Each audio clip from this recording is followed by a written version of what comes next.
ಶ್ರೀ ಗುರುಭ್ಯೋ ನಮಃ. ಎಲ್ಲರಿಗೂ ನಮಸ್ಕಾರ. ಇಂದು ನಾವು ಒಂದು ಅತ್ಯಂತ ಮುಖ್ಯವಾದ ವಿಚಾರದ ಬಗ್ಗೆ ಮಾತಾಡೋಣ. ಈ ವೃತ್ತಿ ಜೀವನದಲ್ಲಿ ಸ್ಥಿರತೆ ಯಾಕೆ ಸಿಗ್ತಾ ಇರೋದಿಲ್ಲ, ಮತ್ತು ಯಾಕೆ ಕೆಲಸದ ಬದಲಾವಣೆಗಳು ಪದೇ ಪದೇ ಆಗ್ತಾ ಇರುತ್ತೆ, ಯಾಕೆ ಯಶಸ್ಸು ಬರೋದು ತುಂಬ ಕಷ್ಟವಾಗುತ್ತೆ. ಇಂತಹದ್ದು ಬಹಳ ಜನರಿಗೆ ಈ ಸಮಸ್ಯೆ ಇರುತ್ತೆ. ಇನ್ನು ಕೆಲಸದ ಸ್ಥಳದಲ್ಲಿ ಶಾಂತಿ ಇರೋದಿಲ್ಲ, ಸಹೋದ್ಯೋಗಿಗಳ ಸಪೋರ್ಟ್ ಸಿಗ್ತಾ ಇರೋದಿಲ್ಲ, ಮೇಲಧಿಕಾರಿಗಳ ಸಹಕಾರ ಸಿಗ್ತಾ ಇರೋದಿಲ್ಲ. ನೀವು ಶ್ರಮಜೀವಿಗಳಾಗಿದ್ದು ತುಂಬ ಕಷ್ಟಪಟ್ಟು ಎಫರ್ಟ್ ಜಾಸ್ತಿ ಹಾಕಿ ನೀವು ಕೆಲಸ ಮಾಡುವಂಥವ್ರಾಗಿರ್ತೀರ. ಆದರೂ ನಿಮಗೆ ಯಶಸ್ಸು ಅನ್ನೋದು ತುಂಬ ನಿಧಾನವಾಗಿ ಸಿಗುತ್ತೆ. ಆದರೆ ನಿಮಗೆ ಸಪೋರ್ಟಿವ್ ಆಗಿ ಯಾರೂ ನಿಂತಿರೋದಿಲ್ಲ. ಇದರ ಹಿಂದೆ ಇರುವಂತಹ ಪ್ರಮುಖ ಕಾರಣಗಳಲ್ಲಿ ಈ ಶನಿಗ್ರಹದ ಸ್ಥಿತಿಯನ್ನು ನೋಡೋಣ. ಶನಿಗ್ರಹದ ಸ್ಥಿತಿಯ ಬಗ್ಗೆ ತಿಳ್ಕೊಳ್ಳೋಣ. ನೋಡಿ, ಇದು ಜಾತಕ.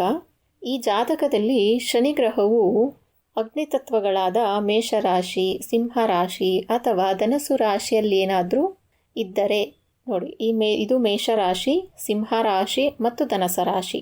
ಈ ಮೂರು ರಾಶಿಗಳಲ್ಲಿ ಏನಾದರೂ ಶನಿಗ್ರಹವು ಕುಳಿತಿದ್ದರೆ ವೃತ್ತಿ ಜೀವನದಲ್ಲಿ, ಉದ್ಯೋಗದಲ್ಲಿ ಸ್ಥಿರತೆ ಅನ್ನೋದು ಇವರಿಗೆ ಸಿಗ್ತಾ ಇರೋದಿಲ್ಲ.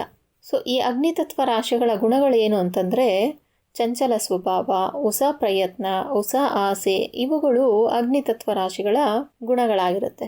ಸೊ ಆದರೆ ಶನಿಗ್ರಹ ಏನನ್ನು ಪ್ರತಿನಿಧಿಸುತ್ತೆ ಅಂದರೆ ಶಾಂತಿ, ಸಹನೆ, ಸ್ಥಿರತೆ, ಇವುಗಳ ಪ್ರತಿನಿಧಿ ಶನಿಗ್ರಹವು. ಸೊ ಈ ಇಬ್ಬರ ಗುಣಗಳು ವಿರುದ್ಧವಾದ್ದರಿಂದ ಅಲ್ಲಿ ಒಂದು ಸಂಘರ್ಷ ಉಂಟಾಗುತ್ತೆ.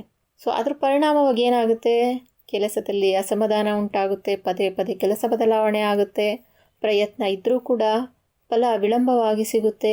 ಸೊ ನಿಮ್ಮ ಸುತ್ತಮುತ್ತಲಿನ ಸಹಕಾರ ನೀಡದಂತಹ ಪರಿಸ್ಥಿತಿಗಳು ಉಂಟಾಗುತ್ತೆ. ಇಂತಹದ್ದೆಲ್ಲ ನಡೆಯುತ್ತೆ. ಇದು ಶಾಪವಲ್ಲ. ಇದು ಶನಿಗ್ರಹವು ನಿಮಗೆ ಕಷ್ಟದ ಮೂಲಕ ಅನುಭವ ಮತ್ತು ಶಕ್ತಿಯನ್ನು ಕೊಡ್ತಿರ್ತಾರೆ. ಈ ಹೋರಾಟದಿಂದ ನೀವು ಬಹಳ ಬಲಿಷ್ಠರಾಗ್ತೀರ. ಶನಿಗ್ರಹ ತುಂಬ ಪರೀಕ್ಷೆಗಳನ್ನು ಒಡ್ತಾರೆ. ಆ ಪರೀಕ್ಷೆಗಳಲ್ಲಿ ನಾವು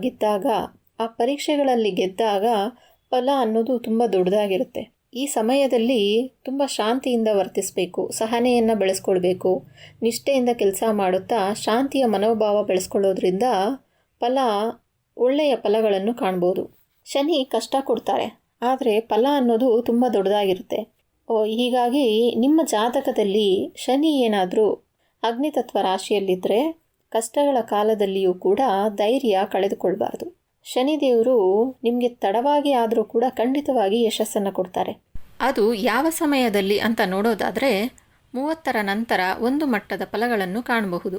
ಇನ್ನು 35ರ ನಂತರ ಕೆಲಸದಲ್ಲಿ ಸ್ಥಿರತೆ, ಅತಿ ಹೆಚ್ಚು ಯಶಸ್ಸು ಮತ್ತು ದೊಡ್ಡ ಮಟ್ಟದ ಫಲಗಳನ್ನು, ಬೆಳವಣಿಗೆಯನ್ನು ಕಾಣಬಹುದು. ಇನ್ನು ಶನಿಗ್ರಹರು ಉದ್ಯೋಗಕ್ಕೆ ಕಾರಕರು.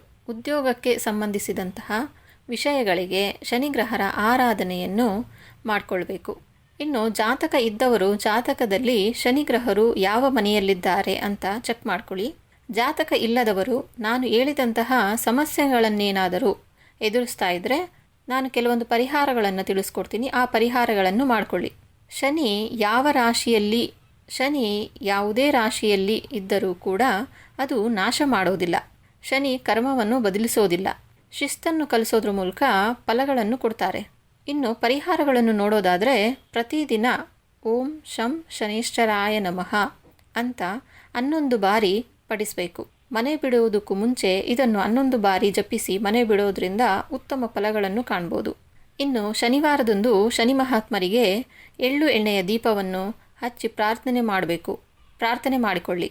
ಶನಿವಾರ ಕಪ್ಪು ಎಳ್ಳು ದಾನ ಮಾಡಿ, ಹಿರಿಯರಿಗೆ ಮತ್ತು ಬಡವರಿಗೆ ಸಹಾಯ ಮಾಡಿ ಈ ಪರಿಹಾರಗಳನ್ನು ಮಾಡಿಕೊಳ್ಳಿ. ಒಳ್ಳೆಯದಾಗುತ್ತೆ. ಎಲ್ಲರಿಗೂ ನಮಸ್ಕಾರ.